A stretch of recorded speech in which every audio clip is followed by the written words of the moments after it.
Imagine this. You're a foreign ambassador stepping into the Grand Palace of Madrid in 1665, expecting to meet the most powerful monarch in Europe. But instead of a regal figure, you're greeted by a man who looks like he just crawled out of a nightmare. His jaw hangs open permanently, drooling uncontrollably. His tongue blocks his airway when he tries to sleep. His speech is a slurred, gargled mess, barely human. You're told this is the King of Spain. This is Charles II.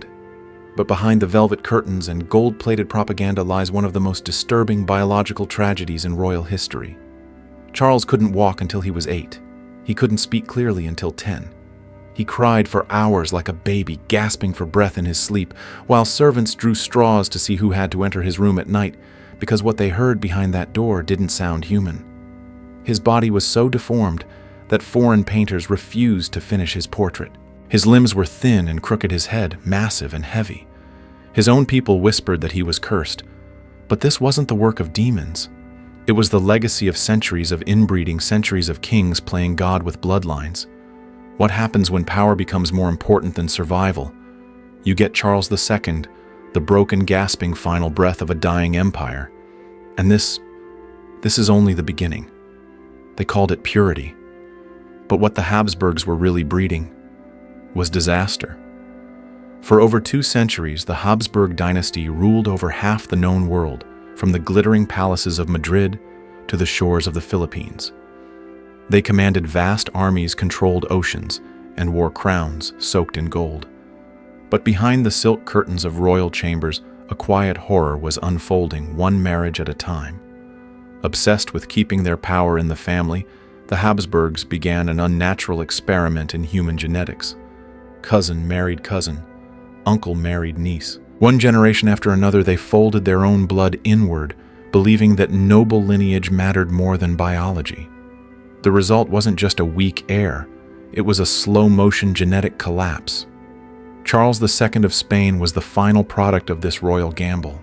His inbreeding coefficient was 0.254 higher than what you'd find in the child of a brother and sister. And that's not hyperbole. That's mathematical biological reality. Instead of 16 great-grandparents like most people, Charles had only 6. His family tree wasn't a tree, it was a noose tightening with every generation. His aunt was also his grandmother. His grandfather was also his great-grandfather. The same names appear over and over again in his ancestry like a genetic echo chamber spiraling toward oblivion. But here's the truly disturbing part they knew. Court physicians, even in the 1500s, warned of rising deformities, infant deaths, and mental decline.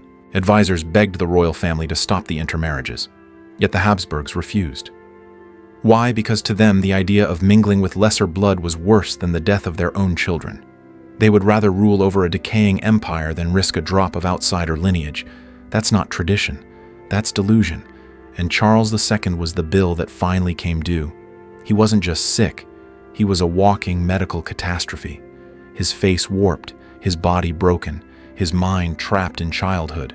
Every grotesque symptom was a receipt written in the ink of incest. This wasn't divine punishment. This was evolution's verdict. And yet, the royal court continued the lie, parading him through ceremonies, painting flattering portraits, insisting the king was healthy, while his body crumbled before their eyes. The Habsburgs didn't just destroy a child. They destroyed their dynasty. This is what happens when power worships itself, when bloodlines become altars and children become sacrifices. Charles II wasn't cursed by demons. He was engineered by kings. Imagine being born into the most powerful dynasty in Europe, only to find your body a battlefield of broken code, your very cells a war zone of ancestral mistakes. That was Charles II of Spain, not a monster, not a myth, but a living, breathing genetic catastrophe. His condition wasn't the result of one accident, but the final crash of a slow-motion train wreck that took 11 generations to derail. The Habsburg family had spent centuries folding in on itself, uncle to niece, cousin to cousin, until their bloodline resembled not a tree but a tangle, and Charles was its last withered fruit. His body told the whole story. Oversized head, twisted spine, tongue too large for his mouth, a jaw so dislocated he couldn't chew, couldn't speak clearly, couldn't even close his lips. Court doctors whispered about macroglossia, mandibular prognathism, hydrocephalus. But to the palace staff, he was simply the child who never grew right. His milestones were tragedies. He couldn't hold his head up until age 6, couldn't walk until 8, couldn't speak coherently until 10. Every developmental stage a mountain he was never meant to climb. And it wasn't just his body. His mind was trapped too. Tutors described him as absent blank, like pouring water into a jar full of holes. He would stare into space for hours, rock back and forth, or burst into childish tantrums over spilled ink or misbuttoned clothing. But he wasn't unaware. That's what makes it heartbreaking. Court notes suggest Charles knew he was different. He would cry for hours for no reason. He avoided mirrors. He flinched at children's laughter. He understood on some deep, painful level that his body was betraying him. This wasn't divine judgment. It wasn't witchcraft. It was science centuries before science could even explain it. Charles had so little genetic diversity that modern researchers compare him to a child born of full siblings. His DNA was a closed loop, repeating the same errors until the system collapsed. Every malformed bone, every failed organ, every slow syllable was evolution screaming, "This cannot continue." And yet they tried to continue it. They dressed him in silk painted over the truth and called it royalty. But no crown could hide what nature had already declared. The Habsburg line wasn't just doomed. It was broken beyond repair. Charles wasn't the exception. He was the conclusion. The last chapter in a story, written in blood and denial. Imagine giving birth to a child so deformed that the midwives fall silent, not with joy but with horror. No cheers, no bells, just the rustle of servants backing away in fear.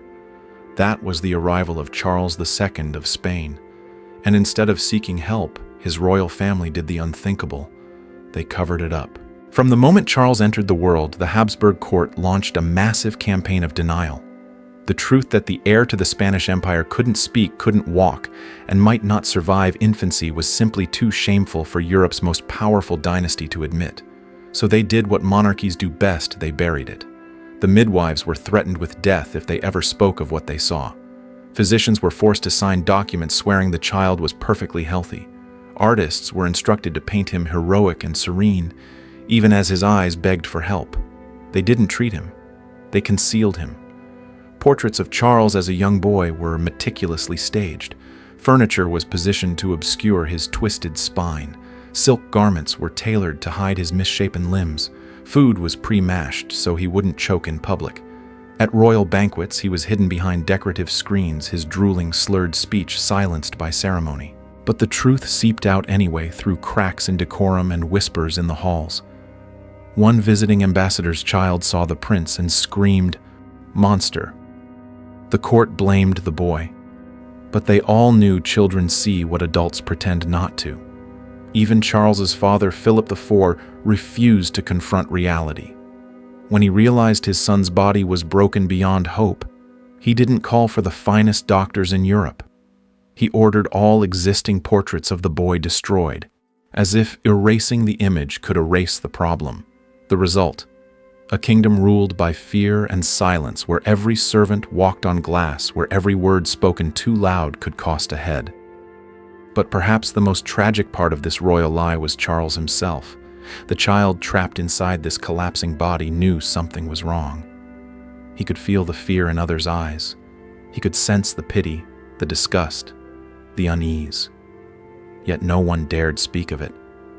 No one dared say, "This child needs help." Because the dynasty's pride came before its prince. In the end, the cover-up didn't save the Habsburgs. It destroyed them from the inside out, one lie at a time. Imagine stepping into the grand throne room of the Spanish Empire, the very heart of European power. You expect to meet a king, a godlike ruler whose authority spans continents. Instead, you're greeted by a figure so physically disturbing, so mentally broken, that you struggle not to recoil. This wasn't just a shocking encounter. For many foreign diplomats, it was a trauma they never forgot. Charles II of Spain didn't simply horrify his people. He horrified the world. Witness accounts don't hold back. The Venetian ambassador wrote that the king's mouth hung perpetually open like a fish gasping for air. A French envoy described his speech as the sound a drowning man might make. Diplomats didn't need translators for the language. What they needed were interpreters just to understand the mangled, gurgling sounds coming from the monarch's mouth. His jaw jutted so far forward that he couldn't chew. Food had to be liquefied into mush. Soup dribbled down his chin. Every meal was a grotesque display of royal agony, less a dinner, more a silent cry for help. But the horror wasn't just physical. Charles's presence unsettled people on a deeper level, something closer to spiritual dread. His eyes, some said, were intelligent but trapped. They belonged to a soul imprisoned in a decaying body. Even hardened ambassadors reported nightmares after meeting him. One painter commissioned to create a flattering portrait nearly abandoned the project, calling Charles more beast than boy. His deformities weren't just medical curiosities. They were symbols of a collapsing dynasty, a royal body that reflected the empire's own hidden rot. This level of horror had real political consequences. Foreign courts began to whisper, was Spain cursed? Was the king possessed? Could such a figure even be trusted with international treaties? Diplomats had to navigate not only alliances and power plays, but also the unspoken terror of being in the presence of a monarch who seemed wrong. And Spain, once feared and respected, became the object of pity, ridicule, and dread.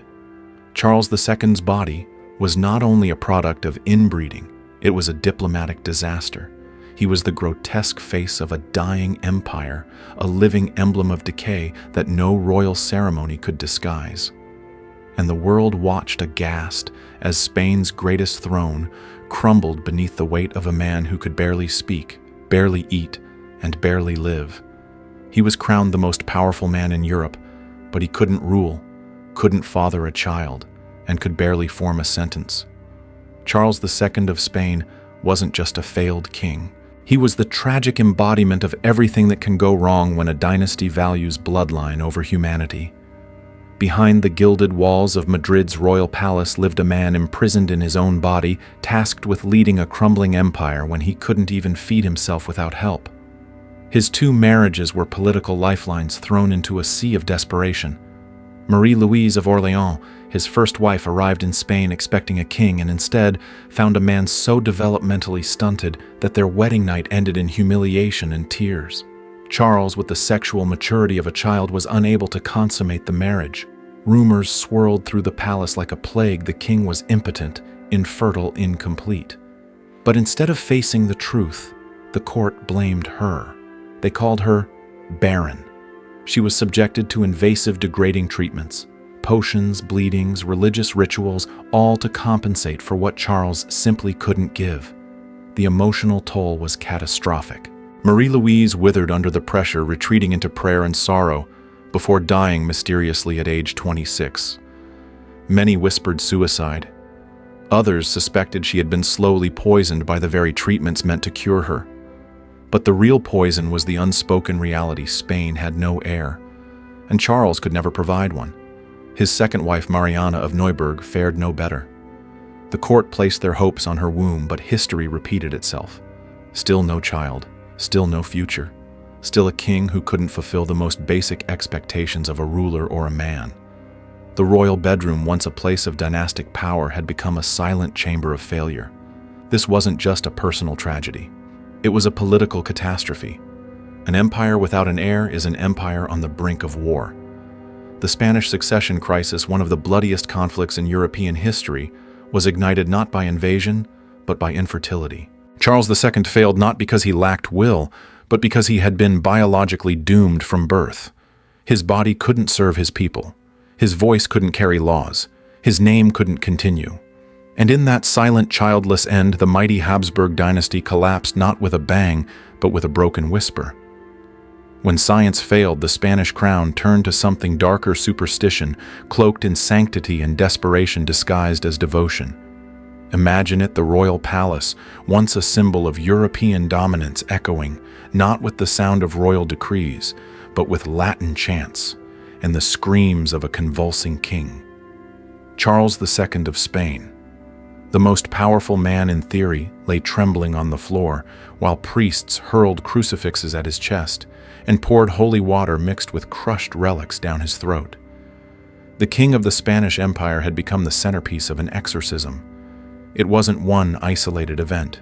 This became routine. Over 50 public exorcisms were conducted during the final years of Charles's life, each more violent, more theatrical, and more humiliating than the last.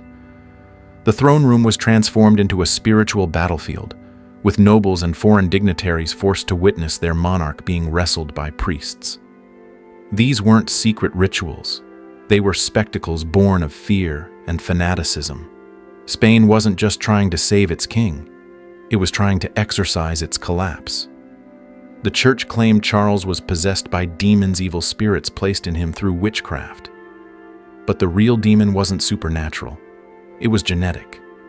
The same inbreeding that had twisted his jaw and warped his mind was now blamed on dark forces because the truth that the royal family had destroyed itself was too terrifying to say aloud. So instead, they burned furniture, crushed bones of saints into powder, and forced the king to drink it. When he vomited or screamed, they declared the devils were fleeing. When he fainted, they called it holy success. And tragically, Charles believed it. His limited mental capacity made him dangerously vulnerable to suggestion. If priests told him he was cursed, he accepted it. If they said the pain in his bones was caused by demons, he begged for more exorcisms. Every attack on his body was answered with a spiritual war on his soul. The line between religion and madness was no longer blurred, it had been shattered. What we're seeing isn't just desperation. It's a society refusing to accept the consequences of its own choices. Instead of confronting centuries of genetic self-destruction, they blamed Satan. Instead of reform, they lit bonfires. In the heart of the most powerful Catholic empire, faith became a mask for fear, and the last Habsburg king became a tragic martyr to the sins of his bloodline. It wasn't a war that brought the Spanish Empire to its knees. It wasn't a rebellion, a foreign invasion, or a natural disaster. No, the collapse began in a royal bedroom beside a cradle that held a boy who could not chew, could not speak, and would never father a child. That boy, Charles II, was the final ember of a once blazing empire smothered by centuries of royal pride and inbreeding. His body was a battlefield, and when it finally gave out, so did the Habsburg dream. For generations, Spain had ruled the world. Gold poured in from the Americas. The Spanish Armada dominated the seas. The Habsburg crest was feared across continents, but the empire's foundations were built on a crumbling myth that bloodline mattered more than ability, that purity was strength. As Charles grew weaker, so did Spain's grasp on power. He couldn't lead armies, couldn't debate policy, couldn't produce an heir. He couldn't even stay awake through council meetings. Foreign dignitaries described him as a child trapped in a dying man's body. And in many ways he was. The political consequences were immediate and catastrophic. With no children and no clear successor, every major European power began circling like vultures. The throne of Spain, once a symbol of unmatched dominance, became a prize in a bloody international contest. The War of Spanish Succession erupted shortly after Charles's death, a conflict so large it reshaped the entire balance of power in Europe. Millions would die, borders would be redrawn, dynasties would fall, all because one man, the last Habsburg king of Spain, had been genetically doomed to fail. This wasn't just the end of a reign, it was the end of a worldview. The Habsburgs believed they could control blood destiny and empire by marrying within their own circle. What they created instead was a biological time bomb. And when Charles II died in 1700, jaw-gaping bones twisted alone in his chamber, the explosion was felt across the continent. The empire didn't fall with a roar. It crumbled with a whisper, a dying breath from a broken king. And in that silence, Europe learned a brutal lesson. No amount of gold conquest or divine right can protect a kingdom built on genetic arrogance. Charles II wasn't just a monarch. He was a mirror showing a once great empire. What happens when power becomes its own disease? What if I told you the most powerful family in Europe, obsessed with purity, engineered its own extinction, one chromosome at a time? The downfall of the Spanish Habsburgs wasn't just a political collapse, it was a moral and biological tragedy written into the flesh of their final heir. Charles II wasn't merely a victim of bad luck.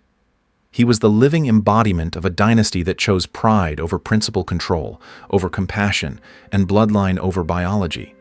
In their desperate quest to keep royal power locked within their own veins, the Habsburgs crossed a line, one that nature would not forgive. Each generation tightened the genetic noose a little more. Cousins became spouses, uncles married nieces, and with every union, the empire sealed another nail in its biological coffin. The result, a child born with the genes of a brother and sister, but multiplied over 11 generations. Charles II was called El Hechizado, the Bewitched, but there was no magic at work, only science twisted into horror. His malformed skull, his failing organs, his stunted mind, all were the price of aristocratic arrogance. But the consequences extended beyond the body. Ethically, the Habsburg experiment is a cautionary tale of how power can erode not just morality, but empathy. Court doctors knew, advisors warned, records show rising deformities and infant deaths. Yet the response was chilling Mary closer. It wasn't ignorance, it was willful denial, a belief that royal status somehow exempted them from the rules of nature. This wasn't just a medical mistake. It was a moral failing generation after generation choosing dynasty over decency, tradition over truth. And in the end, it cost them everything. The crown passed, not to Charles's child. He had none but to foreign rulers plunging Europe into war. Spain was never the same. The empire cracked, splintered, and faded into history, its golden age reduced to whispers and shadows. Charles's twisted body became the final verdict on centuries of genetic hubris. He was less a king, more a warning that when humans try to outwit nature for the sake of control, the result isn't power, it's collapse. His story forces us to ask, how far would we go to preserve legacy, and at what cost? Because no empire, no family, no dream is immune to biology. Nature always gets the last word. What happens when the face of an empire becomes the face of its failure? Charles II of Spain was never just a man. He was a living monument to a centuries-long delusion, a breathing symbol of royal obsession taken to its darkest extreme. When we look at his portraits today, his misshapen jaw, his hollow eyes, his frail, childlike frame, we're not just seeing a broken king. We're seeing the physical embodiment of a dynasty's sins. Every bone in his body whispered a warning. Every organ a verdict. He was a king sculpted not by the hand of God, but by the reckless hand of human pride. In many ways, Charles was less a ruler and more a mirror, reflecting the decay that festered beneath the polished surface of empire. The Habsburgs believed they were above the laws of nature. They thought that by marrying within their bloodline they could concentrate power-preserved divinity and cheat fate itself. Instead, they concentrated disease, amplified suffering, and created a sovereign who could not rule, could not father, an heir, could barely even speak. Charles wasn't the apex of Habsburg greatness, he was its tombstone. And yet, within this grotesque tragedy lies something hauntingly human. Charles didn't choose his fate. He didn't ask to be born with the weight of a poisoned legacy pressing down on his twisted spine. He was the final domino in a chain set in motion centuries before, and as much as his reign was a disaster, his existence was a cry against the arrogance of kings, against the blindness of tradition, against the lie that power can rewrite biology.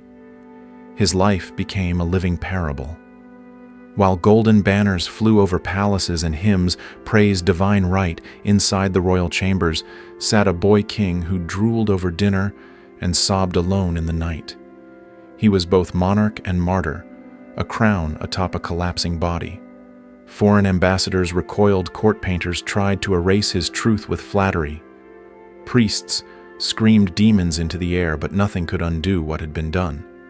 Charles II was the final chapter in a story written in incest, fear, and denial. A king who ruled nothing, understood little, and yet symbolized everything. In him, we see the cost of unchecked power of turning human beings into experiments of believing that the throne makes you God. In the end, Charles wasn't cursed. He was the living consequence of a dynasty that mistook bloodline for destiny. The story of Charles II of Spain delivers a chilling yet deeply relevant lesson for modern audiences, especially in a society that often idolizes legacy, power, and purity. The Habsburgs believed they could outsmart nature by preserving their bloodline through extreme inbreeding. But instead of achieving immortality or perfection, they engineered their own collapse. This isn't just a historical tragedy, it's a warning. When we prioritize control purity, or exclusivity over diversity, empathy, and adaptability, we plant the seeds of our own downfall. In today's world, this lesson still applies. Whether it's in politics, corporations, families, or belief systems, rigidly clinging to outdated traditions or insulating ourselves from outside perspectives can lead to dysfunction and decay. Genetic diversity in biology mirrors intellectual and cultural diversity in society. It's what allows for resilience, evolution, and survival. When we ignore hard truths in favor of appearances, when we silence uncomfortable realities just to maintain image, we repeat the Habsburg mistake. Charles's life reminds us denying reality doesn't protect legacy, it destroys it. True strength comes from openness, from accepting imperfections, and from choosing the long-term well-being of future generations over short-term pride. If this story shocked you, moved you, or made you see history in a new light, don't let it end here. Drop a comment below and tell me what part hit you the hardest. Was it the jaw that couldn't close the royal exorcisms, or the tragic silence around Charles's suffering? Hit the like button if you want more untold stories like this. Save this video so you never forget it, and don't forget to subscribe. Together, we'll keep digging into the dark corners of history that most people are too afraid to explore.